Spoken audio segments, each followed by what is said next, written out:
Ladies and gentlemen, good afternoon and welcome back to our YouTube channel once again. And it is my hope and prayer that this video is actually going to find you guys in good health. Personally, I am fine. As you can see, Kisumu is also fantastic. And maybe you could also let me know where you're watching the video from, the county or the country, in case you are out of the republic. Ladies and gentlemen, is Cleophas Malala going to survive as the Secretary General of the ruling party? That is the question which majority of Kenyans are currently asking. Because on Tuesday this week, William Ruto, the President of the Republic of Kenya, who is also the UDA party leader, visited the party headquarters, that is the Hustler Center, where he held meetings with the Secretariat and the interim officials for 6 good hours. According to the sources within that meeting, William Ruto discussed several issues, amongst them the upcoming general election, which is coming up in December. He also discussed the issue of audit, because according to Ruto, the party has been receiving lots of funds from the political parties and the subscription from members and of course from well-wishers also, but there's nothing much to show for it, and that there were certain officials within the party who are using their influence to employ their kins, girlfriends, boyfriends to key positions of the party within their counties. So he wanted just to have a list of those who have been employed. He wanted to have a list of how the money has been used. And importantly, which is forming the basis of this analysis, is that William Ruto made it very clear to the interim officials that none of them will be handed over their positions through boardroom, and that he's actually going to ensure that elections are going to be free, fair, and credible. Which begs the question, what about Cleophas Malala? I'm asking this because in February, William Ruto shocked the entire country when he picked Cleophas Malala from ANC party and made him the Secretary General of UDA party. What was his intention by that time? Most people had thought that William Ruto was laying the ground for Musalia Mudavadi by handing over the party to Musalia Mudavadi. But based on what I'm observing, I think William Ruto didn't want a UDA insider to preside over this election. And surprisingly, Cleophas Malala is already receiving serious challenge and opposition from within his own county of Kakamega. And I was listening to this clip and I decided to do analysis about it, where Boni Khalwale addressed the media after William Ruto visited the Hustlers headquarters. You know, Boni Khalwale is not your ordinary Kenyan. And Boni Khalwale stated certain things in that clip, like terming Malala's interim, that Malala was from ANC party, he's failed to bring the ANC party to UDA, that, several other things, that Malala can only talk about ANC, not for the Kenya. Like, Malala has been telling ANC and for Kenya to fold. Boni was telling him, you can't do that. You can only talk to your party, not for the Kenya. Leave for Kenya alone. So I want you guys to listen to Boni Khalwale, what he's trying to say in this clip. Then after that, I want to do a critical analysis about the same clip.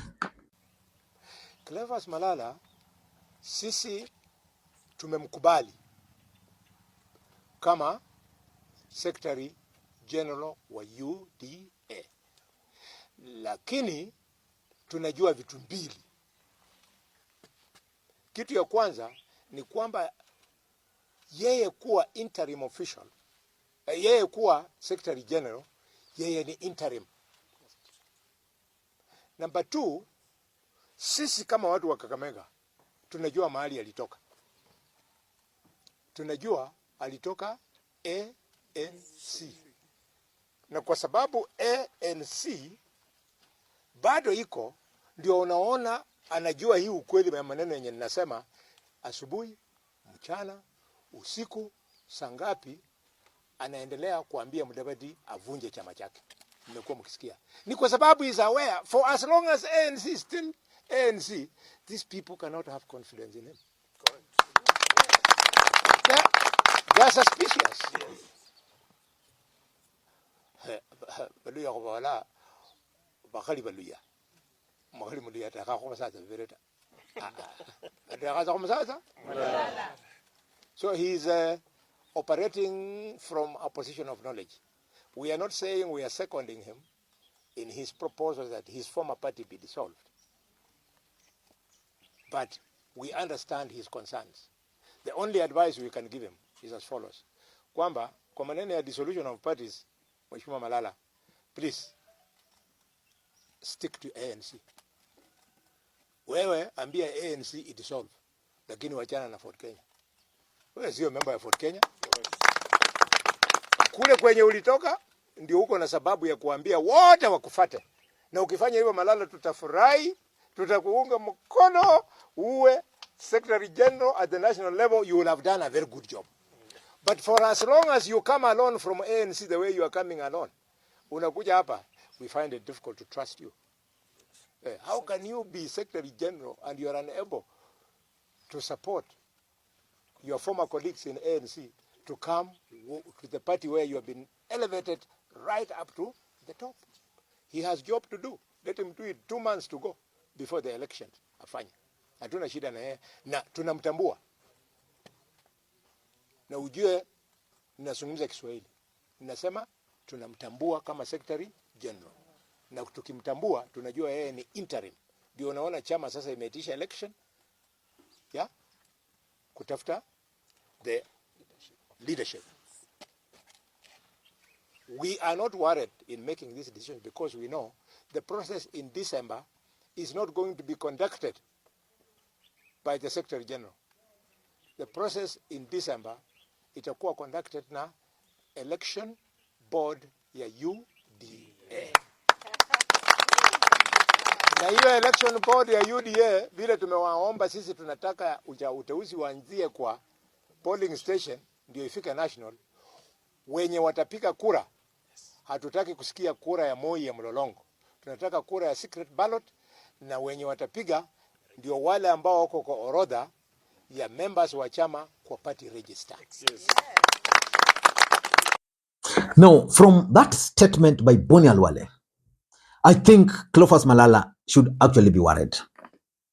And I want us to do a critical analysis.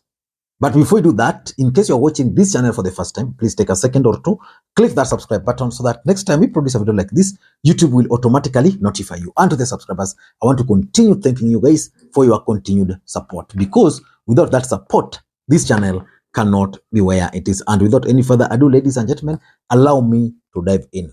Why do you think Boni Khalwale took on Cleophas Malala like that? And is there a chance that Malala is going to be the next SG of UDA party? I'm not so sure about that. But my theory is that, number one, Cleophas Malala, has actually failed to integrate with UDA at the national level and down in Luhya Nation. That is the biggest mistake Malala made.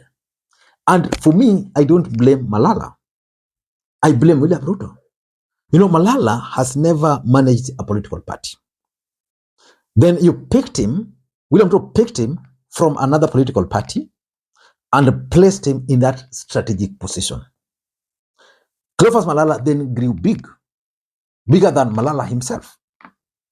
At some point, there was even the story that he's going to serve in the cabinet. I'm not so sure whether he's still part of the cabinet. But that's how William Ruto made Malala comfortable.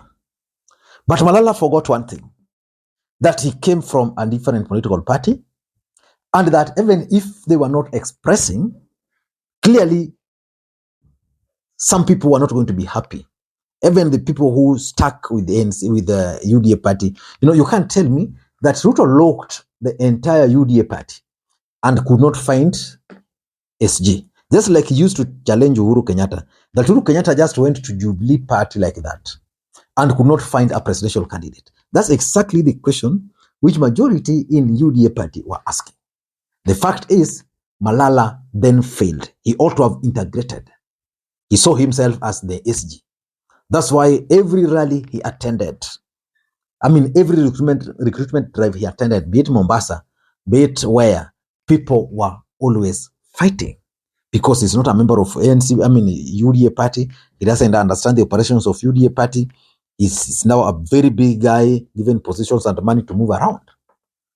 For me, the first place Malala ought to have integrated so well was to convince the people of Western region, especially UDA, that now he's the SG. I'm not so sure whether Malala, in his capacity as the appointed Secretary General of UDA party, even went down to the ground and convene a meeting. Like, for example, if today I were to be appointed, let's say, the Secretary General of Kanu, the first thing I'll do is to come to my Kisumu County here, then organize just a meeting with the officials of the party down here. And if there are elected officials also, just have a meeting with them, tell them, you see, I've been given this position, and what are some of the challenges? I think he failed in that aspect. Number two, 2032 is also playing out. And that's why if you listen to that Boni Khalwale's clip, he's making reference to Malala should only focus on ANC party, because that's his party, not any other party. Malala is clear that he wants to bring all other political parties, he wants to merge them. He doesn't have that capacity. The only person who can pursue that is Ruto. So people started viewing Malala, especially the Luhya nation, as someone who was advocating for Rigathi Gachagua, that he was being used by Rigathi Gachagua to interfere with the political arrangement of Musalia Mudavadi. And that's why from that their Tuesday meeting, there were even the stories that William Ruto actually warned Cleophas Malala against factional politics. So 2032 politics is also the main reason why Malala might not really survive. Number three, and I think I've explained this, in the eyes of the UDA supporters, they view Malala as an outsider. That's the reality. Malala was never a part of them. William Ruto picked him from, they don't even know where, and made him the SG. And of course, now I understand, maybe Ruto wanted him to manage the party elections, because I don't think Malala has moved around to an extent that he will be able to consolidate enough UDA support for his bid. Because the other day I saw Sholei questioning his leadership abilities. Cherargai was also part of that meeting, which met with them, with Ruto on Tuesday. So in my view, he's still being viewed as an outsider, which is going to play to his disadvantage. And lastly, there are also internal rivalry in UDA party. In Kakamega, who is opposing Boni Khalwale? At the national level, who wants to be the Secretary General apart from him? Is Rigathi Gachagua comfortable with him as the Secretary General of UDA party? So those are the questions which are emerging. I don't know what you think. That's my take. Thank you guys, and may you have a good day. Bye-bye.